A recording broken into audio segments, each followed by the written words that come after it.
un día cando era neno nos levantábamos pola mañá, había ali bastantes veciños da nosa edad, daquela éramos 5 irmãos nosotros, ali en frente da casa había outros con 5, éramos moitos.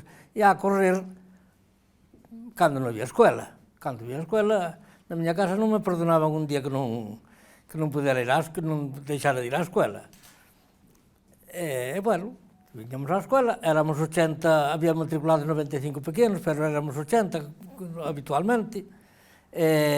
Bueno, atendíanos unha maestra por grupos, moi traballadora. Era a primeira escuela que tiña, pero andábamos así. E, bueno, salíamos ao recreo, resbalábamos, tiñamos zocas, e onde había unha vagoada así, e xogábamos a eso, xogábamos a escondite, e a pelea, sabes? A escuela, o habitual, chegar, poñerse a ler,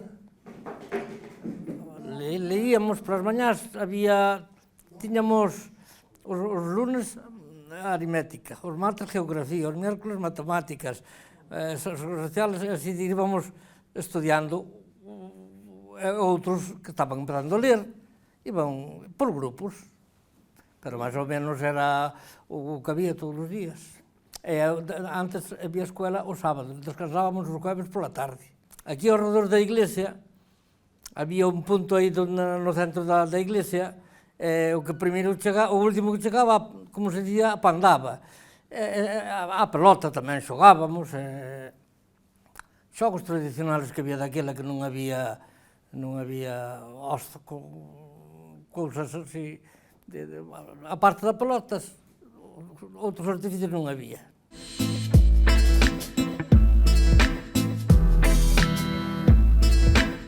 As festas eran unhas festas onde, claro, había muchísima xente nas parroquias. E viñan as orquestas, aquí viña moito unha orquesta que eran, non me acordo como se chamaban. De Carballido. De Carballido, exactamente.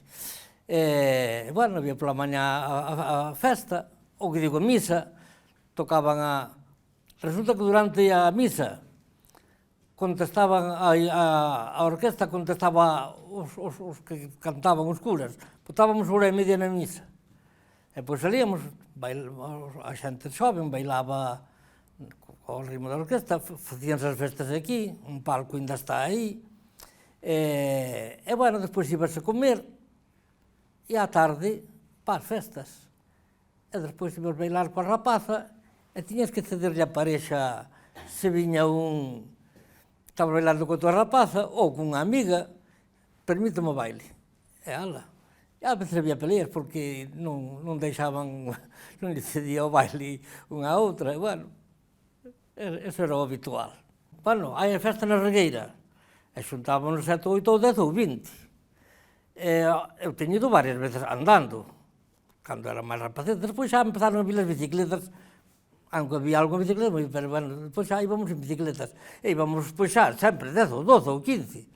Os que coincidía, chegábamos a unha festa, primeiro que íbamos era para a taberna. E ali tomábamos unhas copas de coñá, whisky non o conocíamos. Pero non sei se había, non. Coñá ou anís ou uns viños. E ali estábamos un grupo de, xa te digo, de 15 ou 20 ou 12, dependía. Cantando, ao mellor, poñémonos a cantar, divertirnos á nosa maneira, despois, bueno, cada un iba a bailar coa rapaza que lle parecía, ou bailar, divertirse.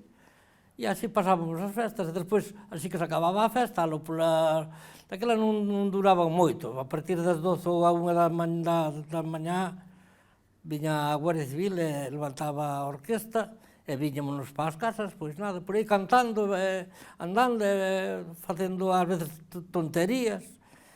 Bueno, pero pasábamoslo ben. máis ou menos permitir eso. Eu estaba velando con unha rapaza. Xa fora a miña rapaza, xa fora outra calquera. Entón viña un e dixo, permíteme. Eu tiña que deixar a rapaza, eu marchaba e vela. Eu non podía volver nesa piaza insistir. Dicía, bueno, pois volvo a xunto de permitir, non podía. Que facía eu? Mandaba un amigo, mira, vai bailar, quítalle a rapaza a aquel. Se iba ele, quitaba a rapaza, permite, entón eu volvía a cabo dese amigo que que lle permitira, que lle quitara a rapaza. E aunque fora a túa novia, non, nada. A non ser que ela quixera, que daquela non había tanto atrevemento como agora, as rapazas. Se a rapaza quería estar contigo, parábamos de bailar. Entón, parábamos de bailar, e dábamos unhas voltas e tal. Entón, pero, bueno, daquela non, a muller non estaba tan liberada como está agora. Además, bueno, unha rapaza que era un pouco desenvolta era moi criticada, xa non era de boa fama, aunque non tuvera malas intencións ni moito menos. Entón, claro, era unha vida totalmente distinta hoxe. Afortunadamente, isto foi un cambio, desde que eu era un neno e recordo, a hoxe, isto foi un cambio que non é que non conozca. E pasábamoslo ben, divertíamonos, exactamente. E ás veces peleábamos por culpa dunha rapaz. As feiras, antes viña aquí, había aquí unha feira de ganado, porque había unhas parroquias aquí ao redor que tiñan unhas vacas moi boas. Daquela era, claro, había 5 ou 6 vacas, ou 8 ou 10, pero eran vacas do país todas. E aquí viñan polas mañás, era a feira, duraba todo o día. Pola mañá, facíase os tratos, ou non se facían, pero exactamente, depois a xente iba a comer. Nosotros tiñamos aí unha taberna, e tiñamos un localciño, bueno, un local bastante grande, que tiñamos as mesas, e a xente traía comidas da casa. Entón, nosotros vendíamos o viño, e bueno, para non, que non había, traíanos xa da casa. Vendíamos o viño, vendíamos o café, comían ali. Despois, eu recordo que teñen pasado moitas anécdotas con isto de que traíanche as comidas, as bolsas con comida. E dicían, mira, gárdame esta bolsa aquí para despois, cando viña de comer, por non andar con ela na feira. Xuntábamos ali 40 ou 50 bolsas. Despois había algún aproveitado, como mellor non traía bolsa, dicía, oi, mira, deixame unha bolsa que collín aí, que te deixei. Como non tiña nombre ni nada, dáballe a bolsa, comía, marchaba, comía, e depois, cando viña o dueño por ela, non aparecía a bolsa. Cago, había un desgusto do diablo. Despois acabamos xa marcándoas, para que non... Bueno, e as feiras, xa te digo, había de todo, huevos, pitas, conexos, e duraban todo o día. Que agora as feiras xa, a partir das 2 xa non hai xente. Despois ás noites, polas tardes, a partir das 5 da tarde, ou así, había o paseo. Desde onde estaba Moesmo hasta aquí ao campo da iglesia, pola carretera. Estaba así, cheo de xente. A mitad subía e a outra mitad baixaba. Coches non había, non había que apartar na carretera. E ali andaban os rapaces, as rapazas paseando, e os rapaces, cando les gustaba, iban para cabo delas, e paseaban dun lado para outro. Despois xa apareceu un señor aquí que montou un salón de baile, o señor Ramón, e, bueno, era un local que estábamos así como as sardiñas, ali bailando todos, remuiñados e tal. E así eran as feiras.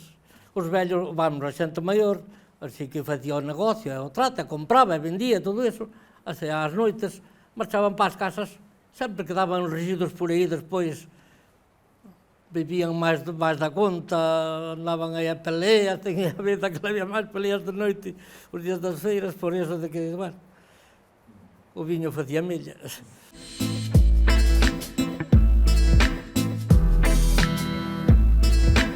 Aparte de ser un acto religioso, tamén era un acto social. Os veciños maiormente os maiores, pois, viñan a vivir todos á misa, porque daquela, o que non viña á misa, o mellor era mal visto.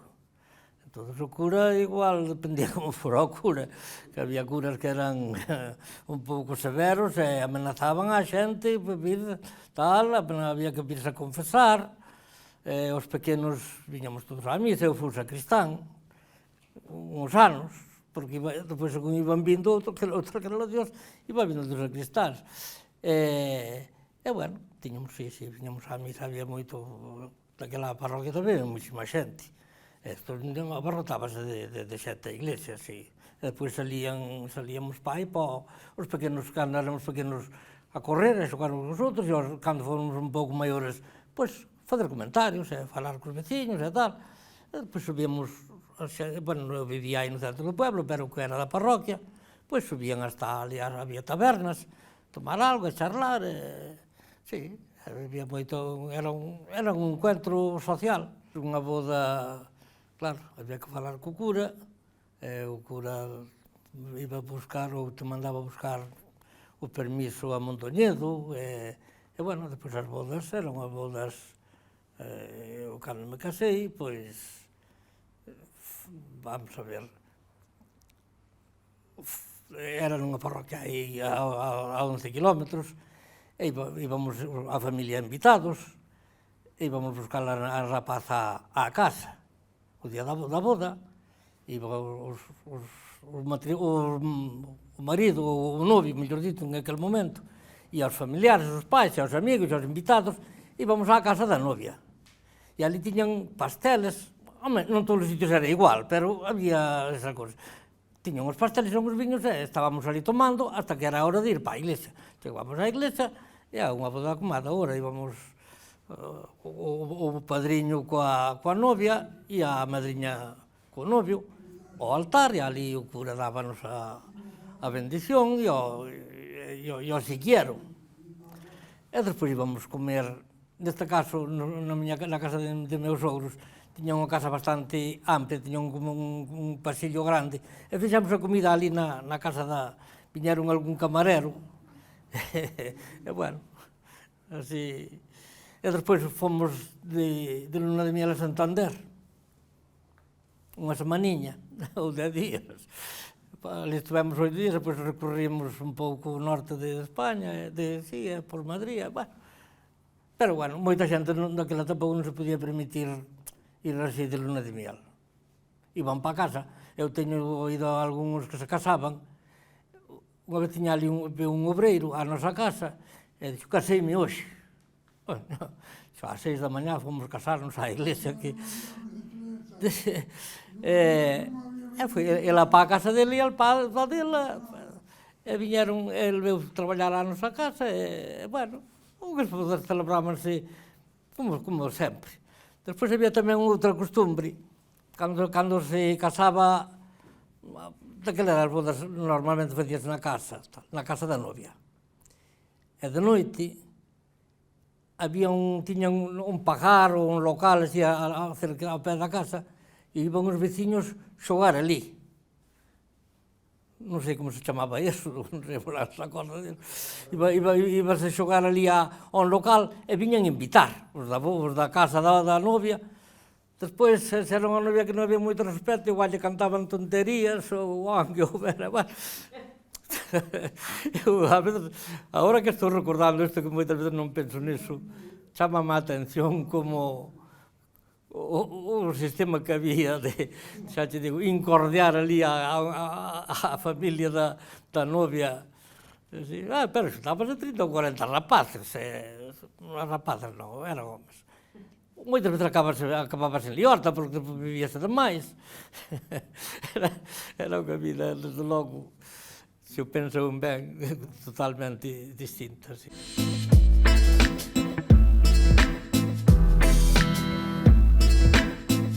Moi divertidos, cago en 10. Había, claro, disfraces a punta pala.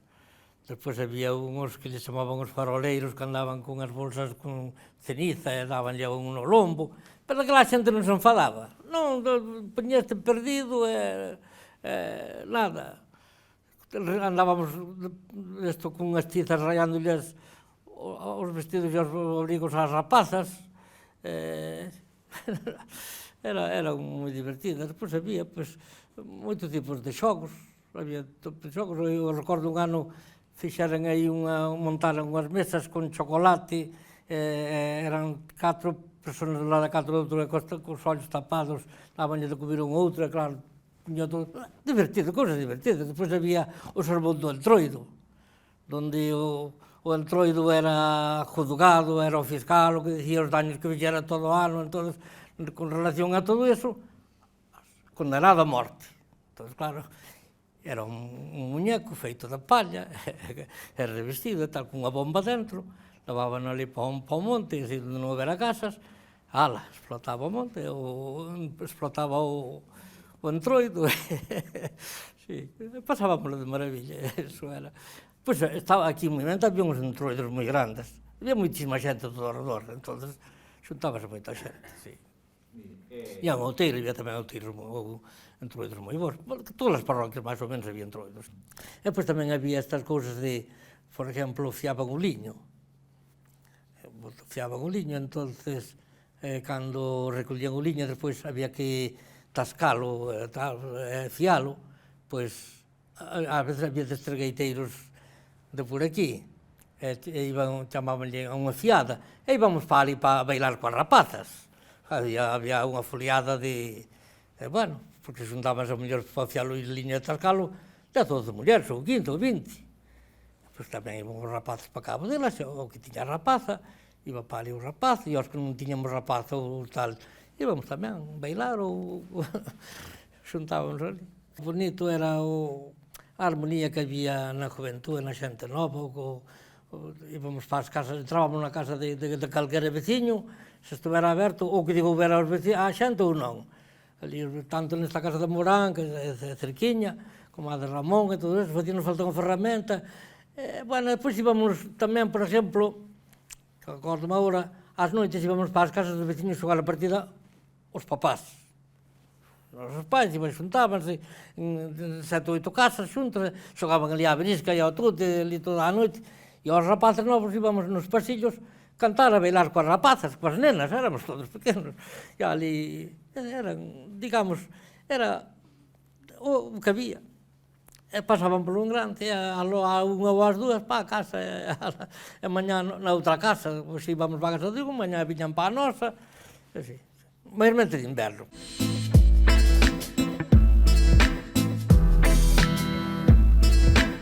Eu recordo tamén cando o racionamiento. Sí, racionamiento, é dicir que iban a Lugo, había, vamos a ver, había na nosa casa. Entón, había os agricultores, ou, bueno, os veciños todos, mellor dito, tiñan que apuntarse para recibir o racionamento. Entón, dábaselles unhas cartillas, e aquí escrevían 200 cartillas, iba a Lugo e dabanlle tanto de aceite, tanto de azúcar, para repartilos. Tocaballe a cada paisano medio litro, ou o que fose.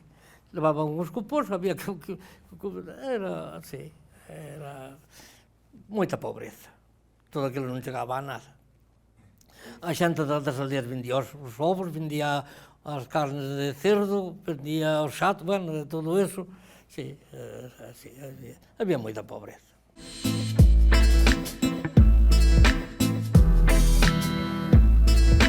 Nós tiñamos un comercio de alimentación, porque o meu pai chamaba que era Maragato. O meu avelo veuse para Castro no ano 13. E montou ali era isto arrieiro que lhe chamaban, transportaba, viñan desde Astorga, eles naceran en Astorga, a 8 kilómetros, e viñan transportando mercancías para Lugo e para un lado e para outro. Estableceron en Castro Veres de Lea, e tiña 9 fillos. Pero para aí viñeron 4, os máis foron 2 para Buenos Aires, outros para Madrid, e aí viñeron 4. Entón, aí estableceronse, aquí había a feira os primeiros jueves do mes, como hai agora, viña con un carro desde o Castro de Veres de Lea, e traían viño, traían aceite, bueno, o que se consumía, 4 cousas que daquela non había tal. Os días da feira viñan salían de Castro de Veres de Lea ás 3 da mañá para chegar aquí á hora de vender, e volvían a marchar. E así estuvo vindo varios anos, hasta que o ano 23 alquilou unha casa, que é onde depois nacemos, alquilou unha casa xa e montaron aí ele e os irmãos unha tienda, chamábanlle de ultramarinos, daquela. Unha tienda que daquela había 20 cousas ou 40, pan, ou que digo pan, viño, aceite, azúcar, xabón, pouco tiñan, pero bueno, o que había. E bueno, isto foi no ano 23, depois no ano 31 casouse coa filla do dueño da casa, que era a miña mãe. E bueno, tiveron 5 fillos, somos 5 irmãos. Bueno, o negocio foi aumentando un pouco. Chegamos a ter unha tienda de ultramarinos, como se dice desde aquela, que tiñamos de todo. Ali o agricultor, tanto que fora... Tampouco non había, nin se conocía o colacao, nin se conocía a cerveza, que había as galletas María solamente, había, pois, 50 ou 60 artículos. Pero, pois, bueno, tiñamos horquillas, palas, todo o que necesitaba, cordas, de todo, aspirinas, alcohol, auga oxigenada, é dicir que ali o agricultor, na nosa casa, todo o que necesitaba e tal, había ali, sí, foi así, bueno, depois xa, claro, isto foi cambiando, foi vindo outro, abrindo-se moito máis, claro, apareceron moito máis produtos, foi-se ampliando o negocio, o máis vello foi-se para a Coruña, fomos quedando aí 2 irmãos, depois fomos abrindo un negocio tamén de almacén de cereales, abonos, sí, traballábamos fuerte, non fixemos moitos cartos, pero vivíamos.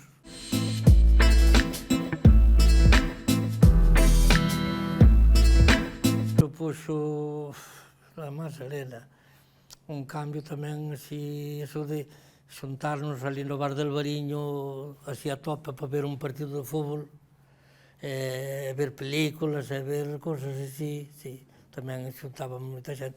Daquela, aquí na Terra Chá, víase mal, en poucos sitios se vía ben a televisión, e aquí faltaba moitas veces, en cambio en Meira non se vía a televisión, viñan moito de Meira e de moitos sitios o día dun partido, sí, e despois íbamos de noite, moitas veces de noite, para ver unha película, ou, sí. Non, unha televisión solo, daquela era en blanco e negro solo. Eu que sei, igual, porque eu creo que foi no 56 ou no 57 o primeiro ano que houve aquí, foi cando empezou a traballar Santiago. Alvariño, a viúda, foi quen trouxo a televisión, e íbamos para ali, pois ao mellor 10 ou 12 anos non houve aquí televisións en general. Eu en ese momento fíxeme concejal, e bueno, procurei, tuve un alcalde e un secretario, que eu lles comentei nun momento dado que era moi importante pois facer aquí facer unha traída de agua en general. Bueno, gracias a eles, pois interesáronse por eso, solicitaron ao goberno civil unhas axudas para, bueno, unha axuda de casi 20 millóns de pesetas naquele momento. E, bueno, concederona, e, bueno, fixose aquí a traída e o saneamiento, e, sí, naquele momento foi unha obra importante.